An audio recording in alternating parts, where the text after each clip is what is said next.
So welcome to the launch meeting of the Pastor with a Thorn in His Side. Today we are going to be meeting some of the contributors to the new book that's coming out today. So we're going to hear from Dave Williams, Dan James and Alistair Chalmers. Each is going to speak for about 5 to 10 minutes.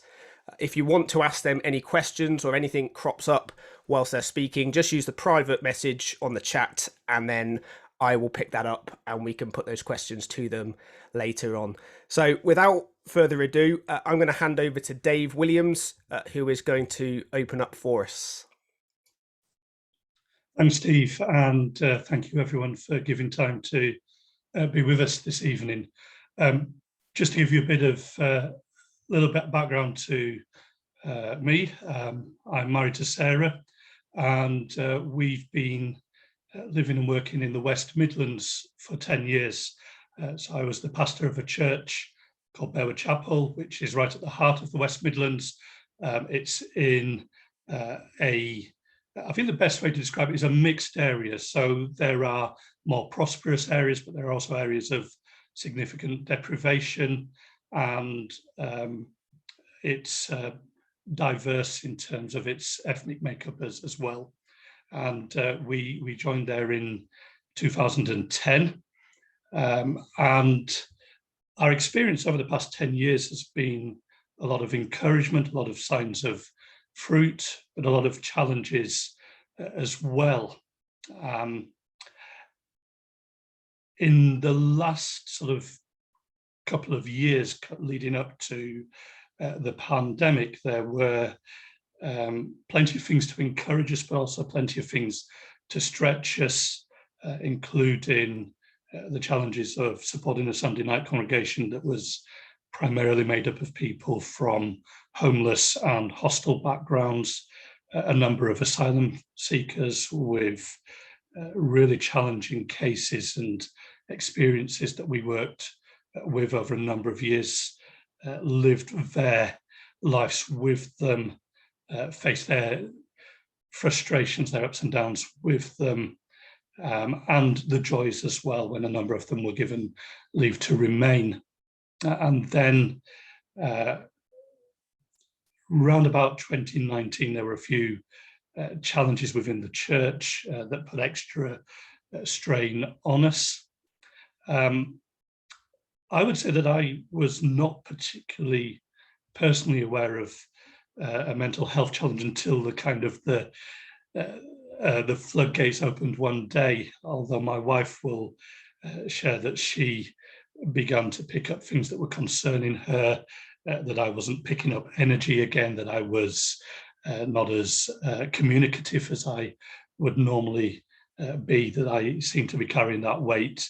And then my own kind of realization that something wasn't right came one Sunday morning. We were running, in fact, it was Remembrance Sunday 2019. We were running 2 Sunday morning services. We had a baptism service planned for the evening. I arrived at the chapel very early on a Sunday morning. As is often the case, everything didn't seem to be working in terms of technology and all those kinds of things. There's all the pressures of getting those things sorted out. Some disruptions and things around the services. And then I remember after the Sunday morning service, after the second service, taking a bit of time to try and talk with a couple of congregation members about a pastoral issue. It wasn't an easy conversation. And then my memory is then of just afterwards, after they'd gone, finding myself in floods of tears, wanting to give up. I would have happily just walked away and kept walking, telling one of the other elders that I was ready to quit, that I felt that I was a failure and that time was up. He suggested that he was a doctor himself and suggested that maybe there were signs that my health wasn't in a good place. And then through that Sunday and then through into the next day, I just remember not being able to talk coherently, being in tears constantly, and thinking I better check in to see my doctor, who immediately said, I think we need to get you some help, get you some time off work. So I was signed off sick, prescribed sertraline, and spent about 3 weeks on the sofa. And I would like to emphasize the spiritual stuff that got me through. And I do mention some of that in the chapter. And there's plenty of that: friendship, the Psalms, prayer. But actually, the biggest thing that got me through was trashy daytime TV and American sitcoms. I'm not sure if I'm meant to say that or not, whether that sort of lends gravitas to the book or the opposite, but that's how it was. And then my story from there, and you can read more about it and ask questions, is one of beginning to recognize what the health issues were, what the warning signs had been, learning how to be open about this and to talk about it honestly with others. And I felt that was important for the church as well. And learning how to recover, being aware that this was something that might have a longer term effect and might reoccur. And I would say the big thing through that was learning to see that my status, my identity, my strength wasn't what counted, but learning afresh again to prioritize my personal relationship with Christ and my identity in him. So that's me. That's a bit of the story. There's more in the book. Back to you, Steve. Thanks, Dave. Appreciate that. So if you have any questions, particularly for Dave, off the back of what you've heard him saying there, or there's something you'd like to dig into a bit more, do private message on the chat and we will pick those up later. Obviously, if there are no questions at the end, it just means that we've got a nice short meeting, doesn't it? And I'll point you to where to buy the book to hear a little bit more. I'm going to hand over to Dan now, and Dan's going to tell us a little bit about his story.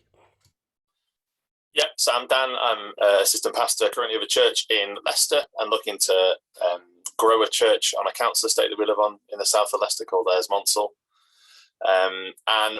Yeah, I feel a bit of a weird fraud being part of this book because my depression really kicked off big style way before I was in ministry. So I started to get depressed around the age of 16, 17. Other people probably recognizing a growing self-dislike in me and growing disdain for most things that I did. I found myself hanging out with people and doing all the things I was always doing, and probably anyone in the room with me wouldn't have noticed any difference in me, but I would then be going home, not sleeping and hating myself. At the time, I would have said I was a Christian. I'd been baptized around that time as well. And I just think I didn't handle things very well.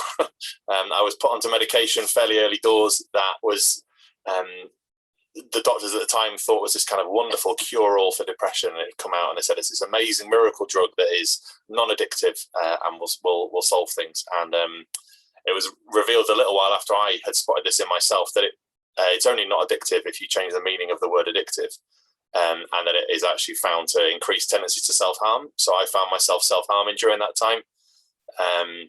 That became a bit of an addiction for me as well for a period of time, which was fun, all the while sort of managing to hide the majority of it from mum and dad while I was still living at home and just about scraping by and coping with life. Then went to university and things up and down mainly there, but a lot of down during university to the point where there are 3 or 4 months of my life which I just don't remember, not because I was binging or doing anything crazy during them, but just in the sort of video of my life in my memory, those are just black and blank. And every now and then you get the odd photograph of the thing that happened during those months, or people will tell me, do you remember we did that? And you go, okay, no. And that was tough. Suicidal thoughts grew in me fairly strongly. So my parents lived, and my home during holidays was Barton upon Humber, near the Humber Bridge. And I'd often find myself walking over there late at night, sort of daring myself to jump off and getting frustrated at being unable to do that. Daydreaming about death and suicide was tough. And in all that, the devil had managed to convince me fairly heavily that because I wasn't joyful, that I couldn't really be a Christian. And, that I knew it all and I wasn't feeling what I thought I should feel as a Christian. And therefore, that was even worse. So I was in a worse state than somebody who hadn't been a Christian. I found myself in a Hebrews, I can't remember which passage it is in Hebrews now, situation where it's even worse for those people who've tasted and unable to come back. And I was fairly trapped in a situation, but kept doing all those things that I knew I should do. So I was still going to church, was still joining in with CU, was still serving where I needed to serve and wanted to serve. And it was really tough. And I think the things that helped me a lot during those times were friends who would listen at points when I was able to communicate. I found expressing what I was thinking in words quite tough. I found praying really difficult. I found Bible reading and the concentration to do that at points almost impossible. I'm very thankful for a couple of friends who would hear that in me and so sort of do it for me. So on the phone or face to face would read the Bible to me and would pray for me to God the things I just didn't feel able to express, and would try and vocalize what they could figure out I was feeling. And that was really helpful.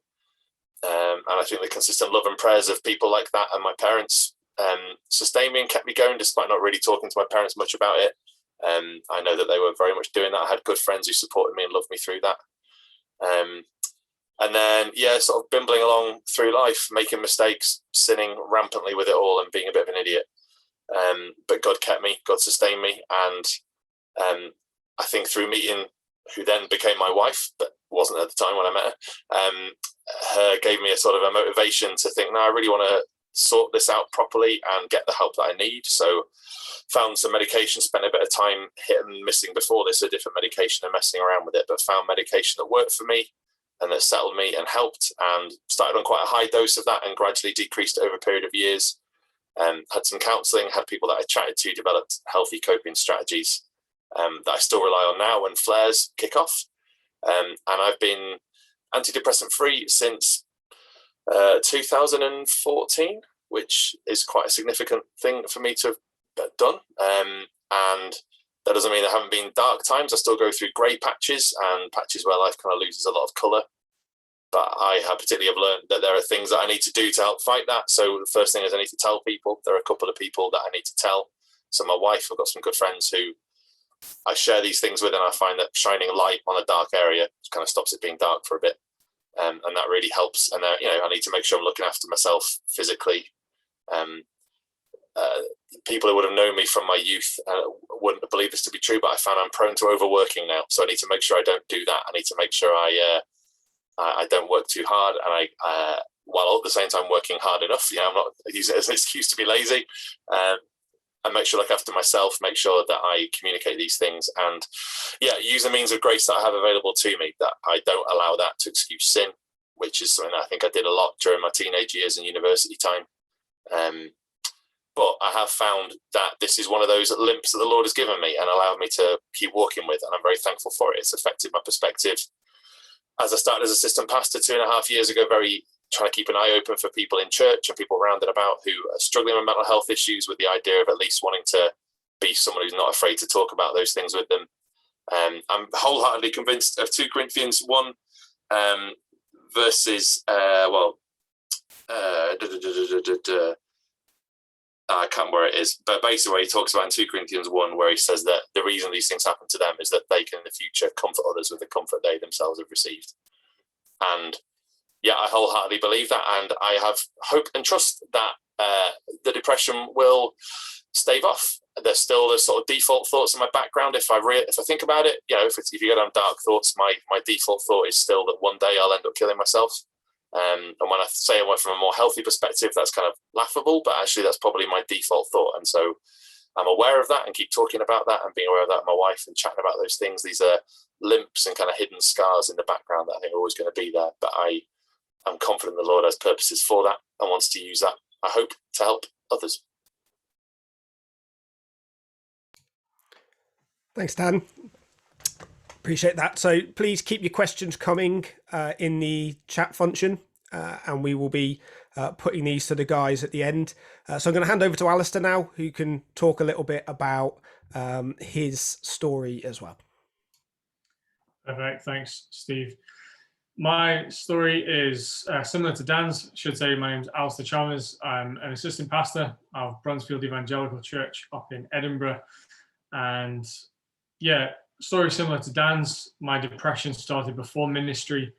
And I think, yeah, I don't feel like a fraud. But I think it's important to have testimonies in this book where pastors have been through the depression, because it helps others reading the book see and kind of that we can resonate with them in their suffering. And that's one of the things that I found over the years as I've been in the position I'm in, is that my history of depression has really helped me care for people better. I think it's made me a better pastor. You need to ask my congregation about that. But I think it has. So my depression, as I said, started before ministry. It was a kind of deep sadness, a pain, kind of felt like I was drowning. It's hard to explain, really, but just overwhelming sadness that led to a lot of self-harm. So I self-harmed for a long time. And at the end of my depression, I made 3 attempts to take my own life over the course of my depression. I think initially I didn't talk about my depression that much. I didn't speak to my parents. My parents didn't know about it. They only found out afterwards. They didn't know about anything that was going on. And I don't think I talked about my depression, maybe because I felt ashamed of it. Thought it's a bit of a taboo that we don't talk about. People don't like to think about sad things, so let's not bother them with it, I guess.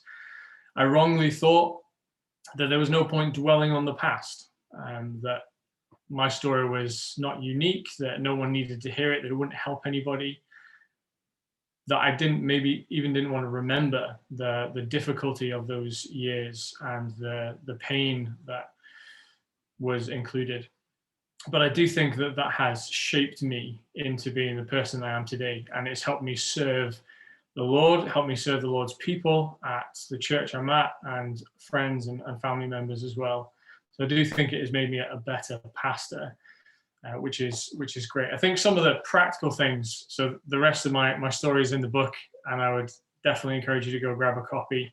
But some of the practical things that I would say I've really learnt over the years as I've walked along people with depression and cared for them and pastored them, is some of the unhelpful things that Christians can say to people in depression. So I've heard people say, "Oh, you just need to rejoice in the Lord," and that's really hurtful, because someone who's depressed, they may not be able to feel joy.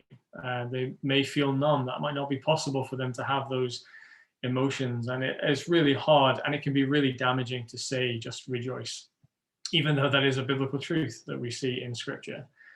I think one of the most important things that I found as I walk with people with depression is pointing them to the Bible, taking them to the Psalms, the kind of hymn book of the Bible, and giving us a language, a healthy language that we use to express our emotions. I had no idea how to explain my depression and how I felt at the time, and yet I can turn to the Psalms now and I see myself in it, where David says that he felt that he was in the grave, or that he was at death's door, that he was in the wilderness, in the desert. Those are pictures that people who are depressed can resonate with. So using biblical language to express our emotions. And I think the reality is that if you are depressed, or if you're caring for someone with depression, it can be a very long and a very hard journey. And as a pastor caring for people with depression, I want to make sure people know that I'm here. I'm here through that journey. I'm not going to run away. They can't scare me away with the things that are going on in their minds.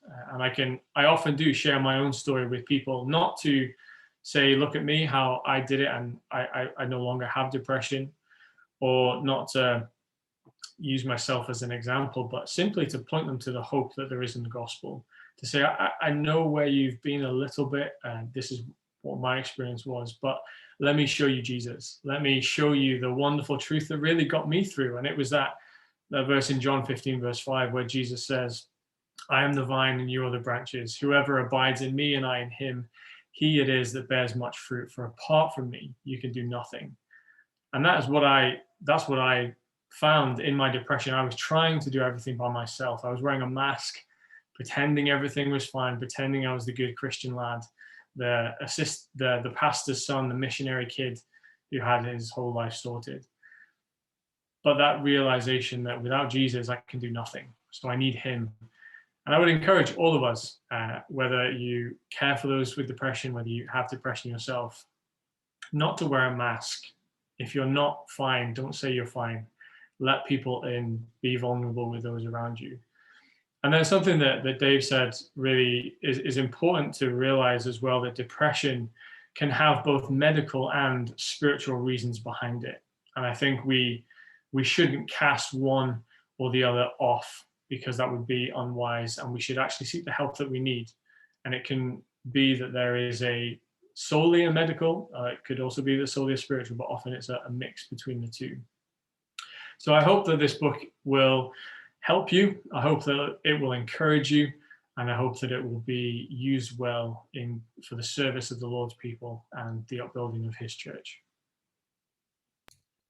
Nice one. Thanks, Alistair.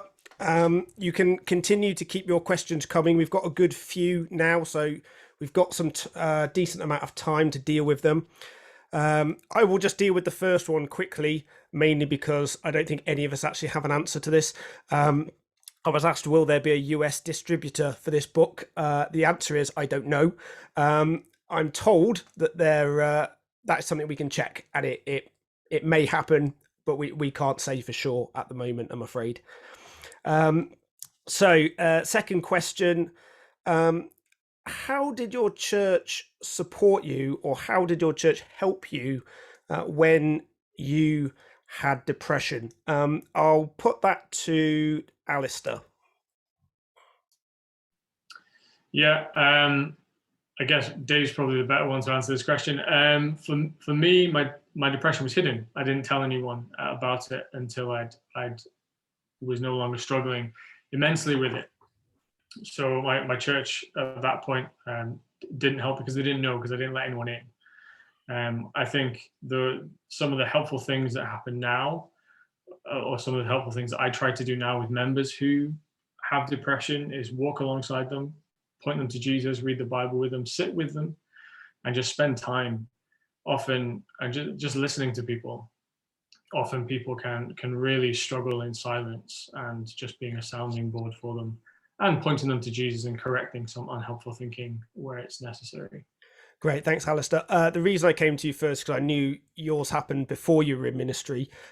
Dave, you were in ministry when yours kicked off. Could you just say something about how your church helped you?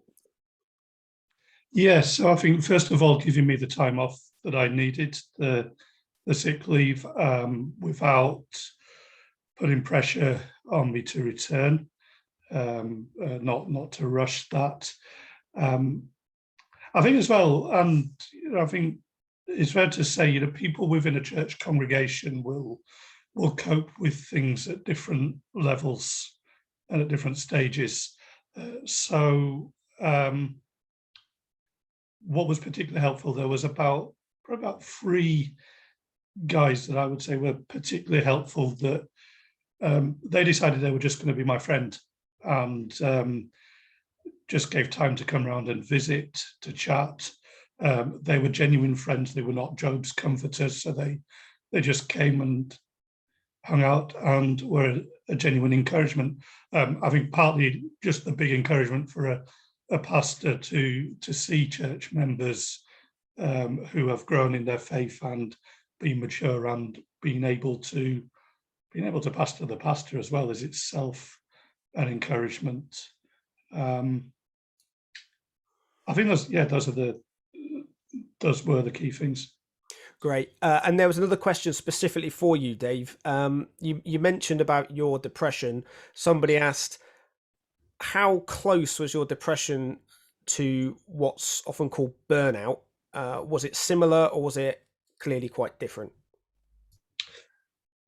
Yeah, I think there's an overlap, and I think that's one of the things that Alistair talked about, the overlap between things.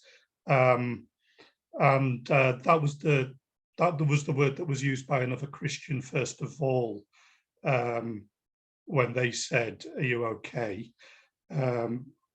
When I was with the GP's greater concern was with anxiety and depression. And I think a couple of things with that, because of the relationship to anxiety disorder and depression. I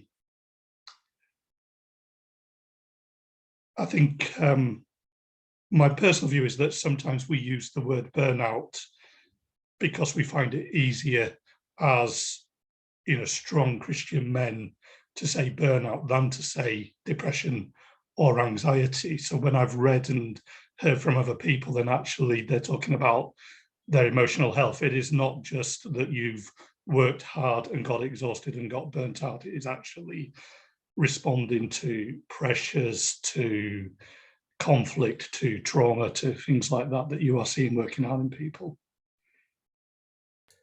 Great, thanks, Dave.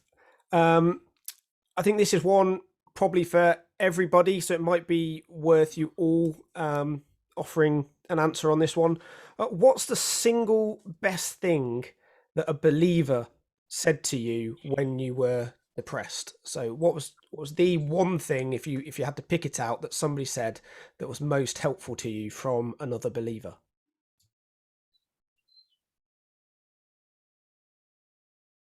Dave, why don't you go first, and then I will ask the other boys to chime in. Probably we've got this covered. And the context was that I was about to, that there was a funeral that I should have been taken whilst I was off sick. And just to hear that we've got it covered, you don't need to worry.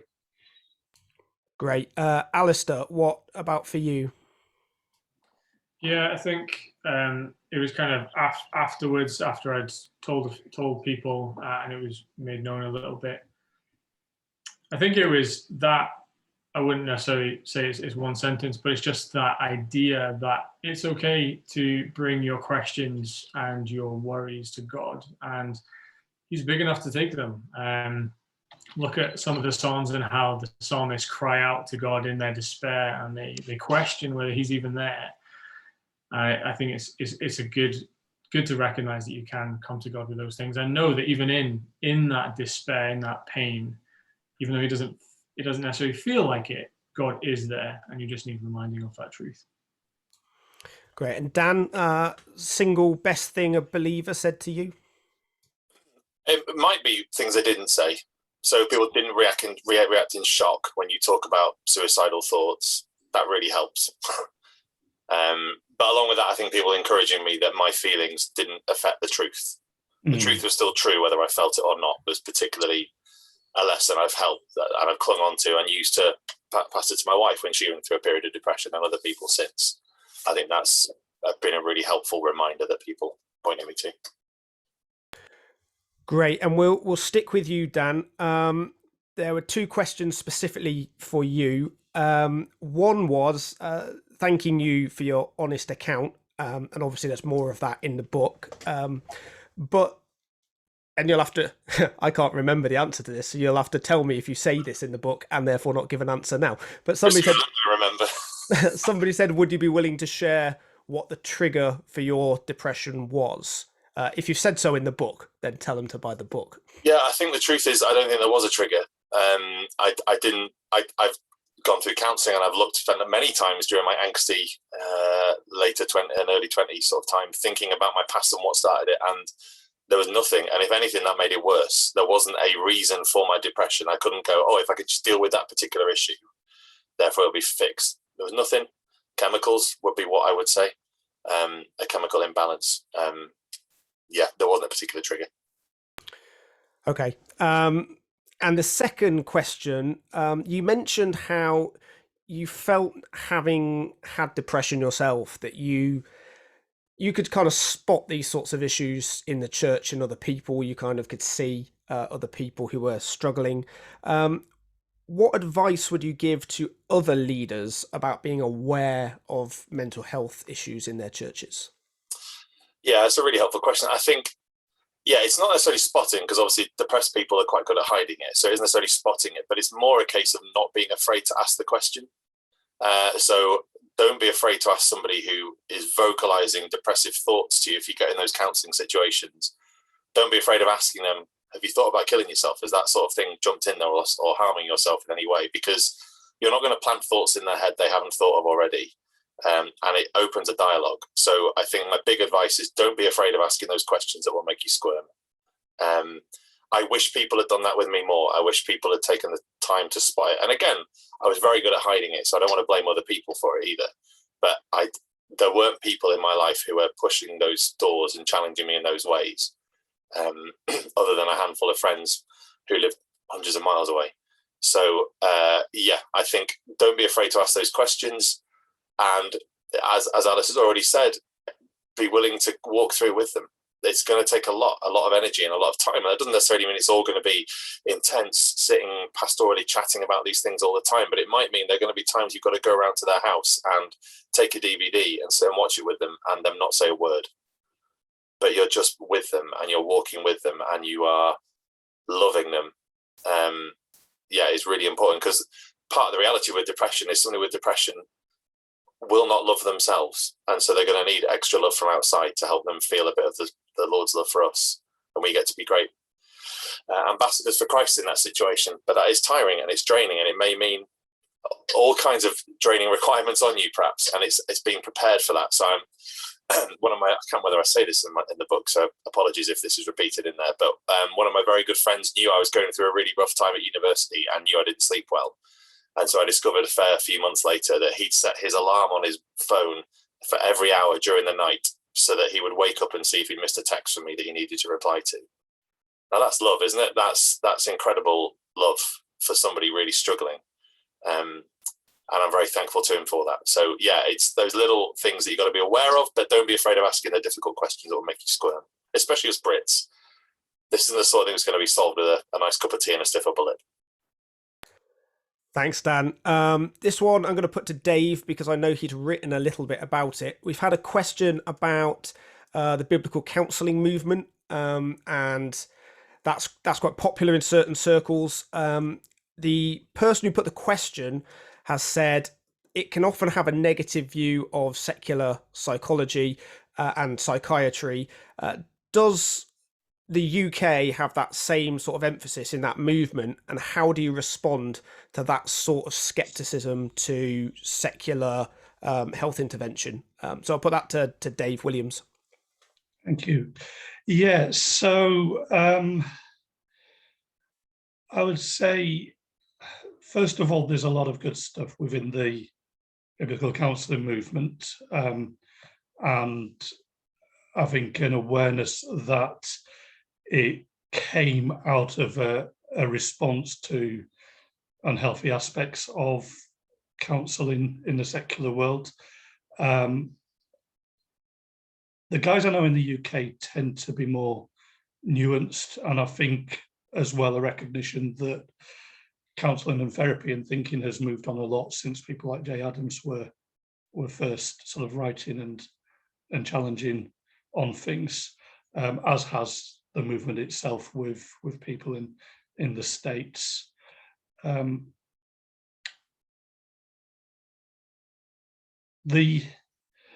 It's interesting that I think if you look at a lot of the responses that you get within biblical counselling, is it tends actually to align up with more sort of behaviourism type approaches to counselling. So in some respects, it may itself be being influenced by particular secular schools more than it realizes, and I don't think there's a bad thing to that necessarily. You know, God gives common grace and common wisdom, and I think it's right that we listen to common grace and common wisdom in the same way that you get Christians that may seem to lack at times wisdom in things. That's just the way things are.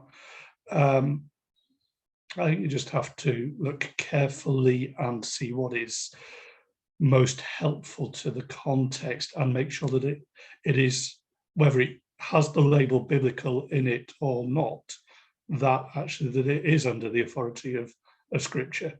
And you can have a counsellor who doesn't use the biblical counselling label but is under the authority of Scripture. and one who uses the label who isn't. Thanks, Dave. This I'm going to put this one to Alistair. What are the best spiritual resources you have found to sustain you in ministry? I'll maybe get the others to chime in as well, and you can take I think a broad view of what is being said about spiritual resources. But what are the best ones you've found for sustaining you in ministry? That was a great question. I think in recent years there's been a good number of books published on depression and how Christians can deal with depression. A lot of that's focused on how Christians can think about their own depression and work through it, rather than necessarily caring for the pastor with depression. But those are really important resources to help you think through what depression is and what that can look like in your church. The Bible is key, obviously. Spending time in God's word, and spending time in the uncomfortable passages and asking some of the uncomfortable questions of passages. So look at Ecclesiastes. When the preacher says that everything is meaningless, what does that mean?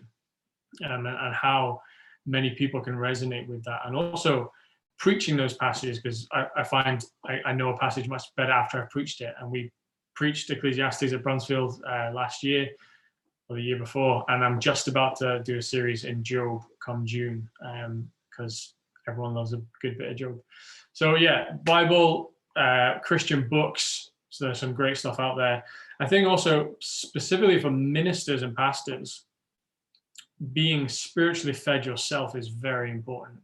So listening to other sermons, listening to other churches, getting a group of guys, a support network around you who are praying for you and helping you, and who ask you those difficult questions, who are there to genuinely support you and care for you.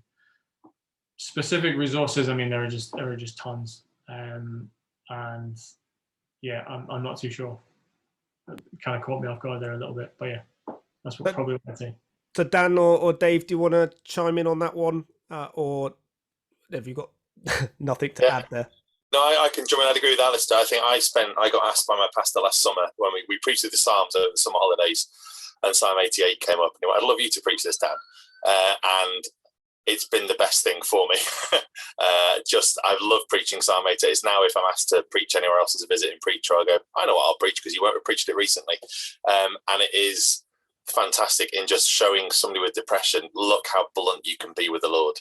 As Alistair said earlier, God's big enough to take it. The line I use in the sermon that I preached, the weekend, is if you've got a complaint, take it to the manager, because he can take it. And He-Man the Ezrahite is really bold and blunt in that, and I found that really encouraging to be reminded of that, even in the last year. I also take a fairly holistic view of what you mean by spiritual things, and I believe through Christ, God is reconciling all things to Himself. It says in Colossians.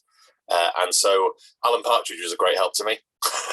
Just genuinely having things that allow me to switch off and enjoy people's creativity and make me laugh a little bit, or good music that didn't necessarily have to be spiritual in intent. But I think that spiritual secular divide we often make can be unhelpful with these sorts of things. And I think there's a great amount of common grace we can get from comedies, as Dave talked about, or music, or wherever it may be.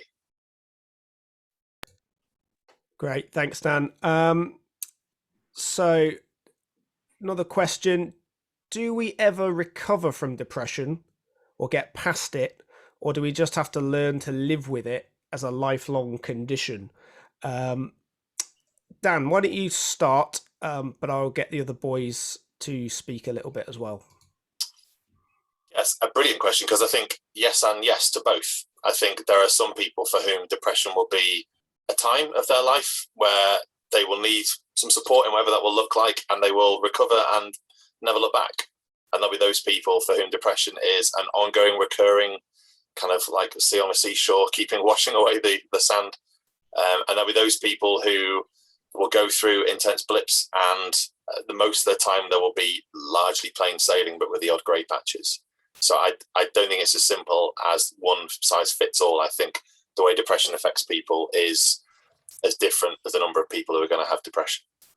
it's going to affect everybody very differently. And while there are commonalities, so as Alistair talked about earlier, it's really helpful to say, I know a little about what you're going through. No one's depression is probably identical to anybody else's.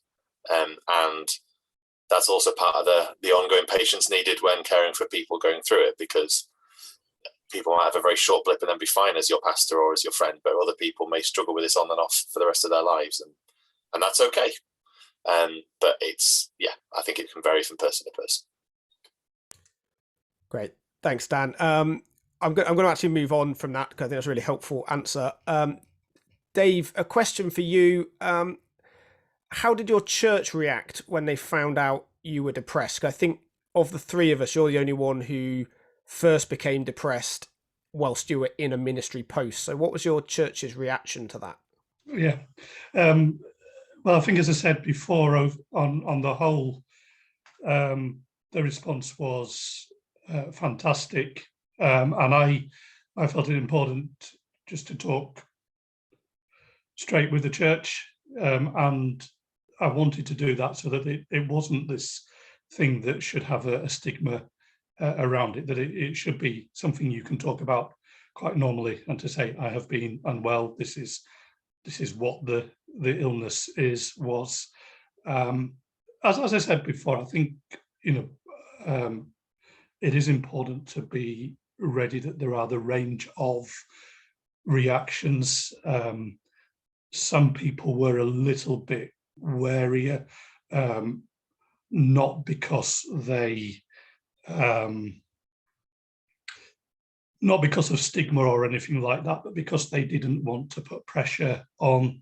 So that was their concern, that they didn't want to put pressure onto me. I think I might mention it. I think this was one of the things related to the biblical counselling thing. There were a couple of less helpful comments and things and speculation that came in, but the majority was really good and supportive. And I just want to say, I think that's part of it, is that we do have to be ready for the reaction within the church family, the community, to have the range of responses to things. And I'm not immune either because of having been depressed or because of being a pastor, of the range of reactions and misconceptions. I just have to be ready for that. Thanks, Dave.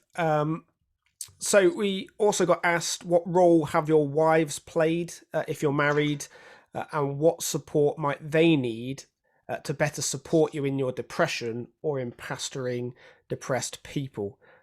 So Dan, why don't you kick off with that, and then again we'll see if the other boys want to comment. Yeah, so for me, when we first got together, my mental health history and therefore potential future mental health challenges were a real put off for my wife, and a genuine thing to consider. Was she able to do this? It wasn't a thing she'd experienced. So chatting about that a lot together was really helpful. I think from my experience, so my dad's a pastor, and now I am one, so my wife is married to one. I think pastors' wives is quite a lonely job anyway.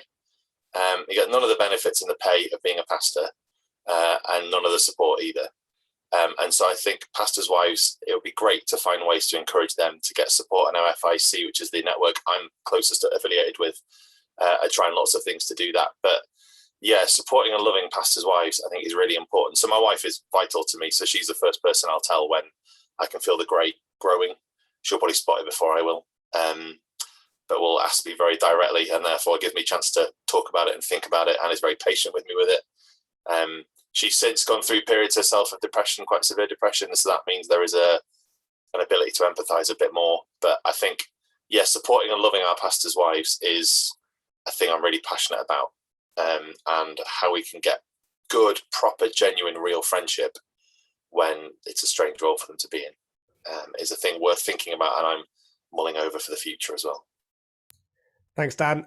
So I'll just make this the last one, but the same question. But Dave, do you want to just speak about how your wife has been impacted or been a support to you during this time? Yeah, so fantastic support. I just being there. I think someone who can be there when you are not relatable. And I think there's that unconditional sort of love within a relationship, which was huge for me. Spotting when I was spiraling or when I was reading things the wrong way, giving me a good dose of realism on things. I think that helps. In terms of support, and I think it would be, it would be good to get pastors' wives in these contexts to talk directly for themselves. They'd probably write a much better book than we would, actually. I would just want to pick up on what Dan said, because I think in terms of support, if your pastor's wife, and that's probably true for pastors as well, if they've got the right support in place in general terms, if there's healthy support from the wider network and from within the church, a pastor's wife outside of the context of depression, then that is more likely to carry through within. And if the healthy support, the healthy relationships are not there, if it is already a lonely and thankless task, then it's not going to get better when your pastor gets depressed. It's going to get worse. Thanks, Dave. I'm afraid we're going to have to leave the questions there because our time has gone. But let me just say thank you to everybody for coming. I really appreciate you showing an interest, not just in the book, but in the issue of depression at large. And we hope what's been said here today, but even more so what's said in the book, will be helpful for you and will be useful to those who are looking to support pastors in churches, but not just them, but their members and others as well. You can buy the book by going to pastorwithathorn.org.uk. I understand we're no longer pre-ordering, we're actually just ordering now, so you can order it and have that sent to you. But we would love you to pick up a copy. There's much more in the stories in the book than you've heard this evening. There's also 7 different stories, so you've heard a snippet of 3 of them, but there are 4 others that are really quite different from each other, and hopefully the range of stories that you'll see in that book will be helpful to you, and you'll be able to see something of yourself or your pastor or the person you're supporting in one of those stories, or maybe across the broad range. But again, let me say thank you for being here this evening, and thank you for giving up your time to listen to us.